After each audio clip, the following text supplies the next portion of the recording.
Good morning, peoples on YouTube, mateys, mates, lads. Quick question. I can never figure this out. If you're from the UK, you might know. Is there a female word for lads? If you know, comment that down below because I have no idea. By the time this vlog comes out, we'll have hit 4,000 subscribers, which is mental. So that's pretty freaking sweet. So for today, gonna go get some breakfast with the family, and then later on we're gonna go watch a girls' soccer game at the old high school where I used to play, and maybe do a little bit of scouting. I'll also walk you guys through what I look for in a player when I'm scouting them, so you guys can know kind of what college coaches are looking for when they watch you play a live game. So yeah, so let's go.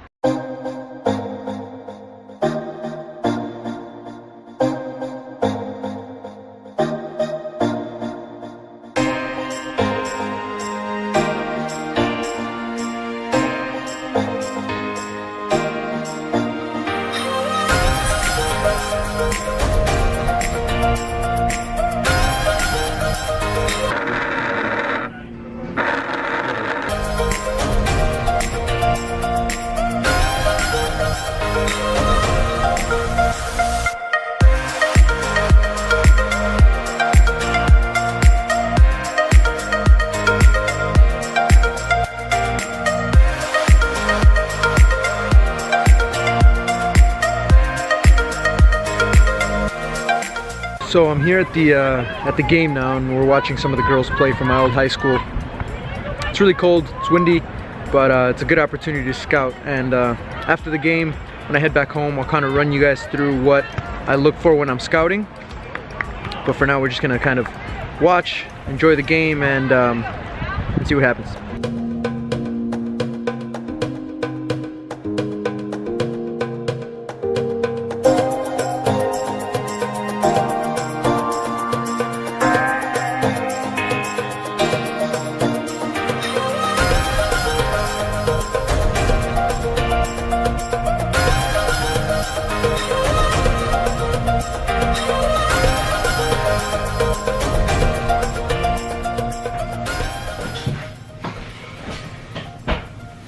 So I'm back at the house, and it was cold, it was wet, it was rainy. I felt like I was watching Stoke play against Stoke at Stoke on a Tuesday night. But it was a good chance to scout, and I wanted to sit down with you guys and just walk you through what I look for when I'm scouting players, kind of what goes on in my head, just so you guys have the perspective of what college coaches are looking for when they go and actually watch players play in live matches. So before anything else, the first thing I think about is the needs of my program. So I'm looking at what players I'm graduating, how many players I'm graduating, and what positions I'm going to be needing for the years after that. On top of that, I'm also looking at the system of play or the style of play that we have or that we're trying to incorporate in the near future. So for example, if we want to play a more counter-attacking style, I'm going to need some wingers who are very, very fast. If we're going to play a more possession-based style, I'm going to need a center mid who is able to keep the ball, who's able to play well under pressure, and who's able to slow the game down just a little bit. So those are some of the things that I'm looking at before I even start scouting players. Now after that, when I'm actually looking at the players, there's a lot of different things that I look for, but there's three things that I feel are the most important. And I've talked to a few other college coaches, and they all had some very similar thoughts. So I'll list them from least important to most important. So number 3, technical ability. So what we're looking at is, are they good with both feet? Can they control the ball quickly? Are their passes accurate? Are they comfortable in tight spaces? So basically I'm looking at how good their technical ability is. Number 2, we're looking at their personality. So when I talk about personality, I mean, are they a leader on the field? Are they communicating well with their teammates? Are they one of the players on the field that communicates the most? Are they yelling at their teammates when they're losing or when they make a bad pass or a bad play? Or are they pushing their teammates to get better with them? Also, how do they react after going down a goal, or how do they react after going up a goal? If it's a possession-based player, how do they react and how do they adapt to the environment when the other team has more possession? So this is just more their personality and I'm looking at that as the game goes on. I'm looking at their demeanor, their body language. So I feel like that's one of the most important parts, because it's just how they react to the obstacles that present themselves during the game. The most important for me, number one, is decision making. Soccer, football, is a game of decisions. If you make good decisions, you're gonna be a good player. If you make bad decisions, you're gonna be a bad player. So I'm not necessarily looking at how many goals they score or how many assists they get, as much as I'm looking at, did they make the right decision in that play? If you look at some of the best soccer players in the world, take Xavi and Iniesta for example. Those guys aren't the strongest, they're not the fastest, but they're the smartest. So those are the kind of players I'm looking for. So what I've done is I've selected a few clips from the game, I've recorded a few clips, and I want to walk you through each clip to show you how I would analyze a player's decision making, what decisions they made, and how that affects my judgment to bring them into my program or not. So let's get straight into it. So in the first situation, we're looking at the white center back. So if I was scouting the white center back, I'm looking at one of the decisions that she's made here. So she gets the ball, she forces a pass into one of her center mids. The center mid ends up losing the ball because she's under pressure. In my opinion, the center back could have switched the play, played it maybe to the other center back, or played it all the way to the other outside back where there's open space, and then they would have been able to play through there. So that's one decision that I'm looking at, and I'm saying, with lots of time and space, did this defender make the best decision? So for the next scenario, we're looking at the center back from the red team. So she does well, she intercepts the ball, and one of the good decisions that she makes is she dribbles forward and she takes her space. She realizes that there's no defenders occupying that space, so she dribbles up.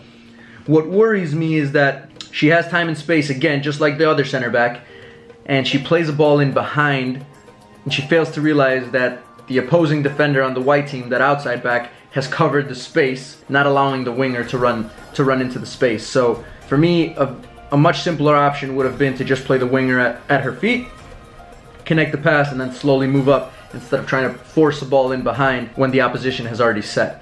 In the third scenario, this is one that I see very often, and it's very frustrating for me. The ball's up in the air, it's coming to the center back, and the center back clears it off of her first touch. There's really no defenders pressuring her to the point where she needs to clear it off of her first touch. All she needs to do is look up, take a touch, and maybe play a simple pass to her outside back. So this worries me, because if my team is trying to build out of the back and I'm looking at a center back that's clearing the ball right away when there's no pressure on her, we're not going to be able to build out of the back very effectively. So that goes into my decision making, whether I'm bringing her in or whether I bring another center back who's a little bit more composed with the ball. So in the fourth scenario, I'm looking at the center mid from the white team. She receives the ball, and this is actually a good decision that she makes. So she receives the ball, she gets into a good passing lane. She realizes that she cannot turn and go forward. She holds off the defender well, and she keeps possession for the white team. Now they're able to build out through the other side, and again, they maintain possession. So this is a good decision because I need my center midfielders to be very, very aware of what's around them. So the next one is kind of the opposite of the last situation that we just saw. So now we're looking at the center mid from the red team. She gets played the ball, but my issue with this is that she actually has time and space to turn, but since she never checks her shoulder, she forces the ball backwards. The red team keeps the ball for a little bit, but that's not what worries me. What worries me is that I need my center mids to be very, very aware of what's around them at all times. So since she's never checked her shoulder, she doesn't know that she can actually turn and dribble into the space. And now we have an opportunity to go forward. She plays the ball back, and it doesn't really give us an advantage. So I'm all about keeping possession and playing it simple, but I do want a center mid who takes the risk, because they know that the risk every once in a while is going to pay off. And for the last situation, we're looking at the center back from the red team, but more specifically the outside back from the red team. So the player from the white team gets the ball out wide. She actually has enough time to look up, dribbles forward just a little bit, and she ends up playing the ball in behind the outside back to one of the white players that's making a run in behind. So if I'm looking for a center back, I'm looking for a player who can communicate effectively and is one of the best communicators out on the field. And I'm also looking for someone who can direct their back line as well as the players in front of them so that they can move all as a unit.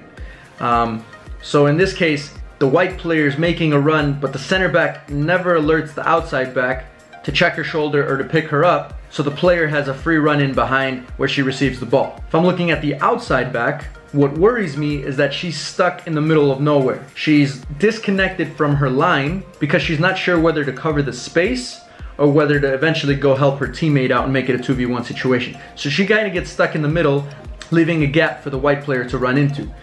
So my worry is if I'm looking at an outside back, I need to make sure that they're disciplined and they can stay connected to the back line. So this raises a red flag for me because if I'm playing against a team that's very good and has a lot of off the ball movement, I need my back line to be very, very disciplined. So those are all the scenarios, guys. I kind of wanted to just walk you through exactly what goes into my mind and most importantly, how I analyze the decisions that these players make. So when I go back to my coaching staff and I talk to them about some of the players that I saw, I'm gonna tell them technical ability was there. 2 is their personality was good. They were always motivated. They were pushing their teammates.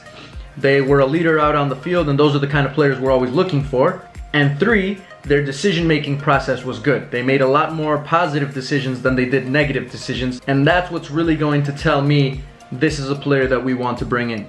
So I hope you guys liked that. Sorry if I talked a lot, but I kind of wanted to just walk you through all of that.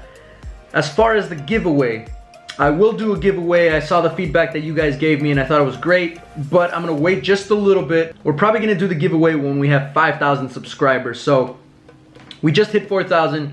Hopefully it should be somewhere around a month, which means it'll give you guys enough time to prepare. I'm not gonna release the details just yet because I wanna make sure I have everything planned well and it's solid in my head exactly how we're gonna do it.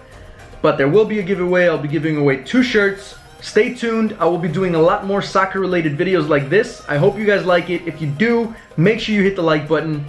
Make sure you comment that down below so you guys let me know what you liked about the video. And if you haven't subscribed, make sure you subscribe. So stay tuned and I'll see you guys next time.